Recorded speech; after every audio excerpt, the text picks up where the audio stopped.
Hello guys, ഇന്ന് ഫിദാമോള് സൈനബായിട്ടാണ് കേട്ടോ സ്കൂളിൽ പോയേ.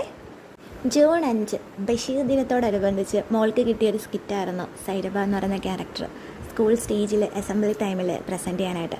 ജൂൺ 5 തൊട്ട് ഇന്ന് ജൂൺ 12 വരെ ഓരോ അവധികൾ കൊണ്ട് കുഞ്ഞിനത് ചെയ്യാൻ പറ്റാണ്ട് നീണ്ടു പോയി. ഓരോ ദിവസം എഴുന്നേൽക്കുമ്പം സ്കൂൾ അവധിയാണെന്ന് പറഞ്ഞ് സ്കൂളിൽ നിന്ന് മെസ്സേജ് വരും. ഇത് കിട്ടിയ ആ ടൈമിൽ തന്നെ അവൾ ഒറ്റയ്ക്ക് ഇതിന് വേണ്ടിയിട്ട് ഒരുപാട് പ്രയത്നിച്ചു. സുഖമായിട്ട് ആശാത്തി പഠിച്ചെടുക്കുകയും ചെയ്തു. പക്ഷേ എന്ത് ചെയ്യാൻ, സ്കൂൾ അന്ന് തൊട്ട് ഇന്നലെ വരെ അവധിയായിരുന്നു.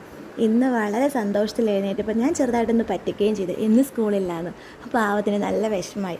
എന്നാലും ആ പറ്റിപ്പൊക്കെ കുറച്ച് നേരം കഴിഞ്ഞ് മാറ്റിയതിന് ശേഷം ഞങ്ങൾ പെട്ടെന്ന് തന്നെ റെഡിയായി സ്കൂളിലെത്തി. ഒരുപാട് സന്തോഷമായിരുന്നു എനിക്കിന്ന്. ഞാൻ ചെറുതായിട്ട് പേടിച്ച് സ്റ്റേജിൽ പിള്ളേരുടെ അവളിതിന് മുമ്പും ചെയ്തിട്ടുണ്ട്. എന്നാലും ചെറിയൊരു പേടി എനിക്കുണ്ടായിരുന്നു. പക്ഷേ എൻ്റെ പൊന്നുമോൾ തകർത്തു. അപ്പോൾ ശരിയേ, ബൈയേ, ടാറ്റാ.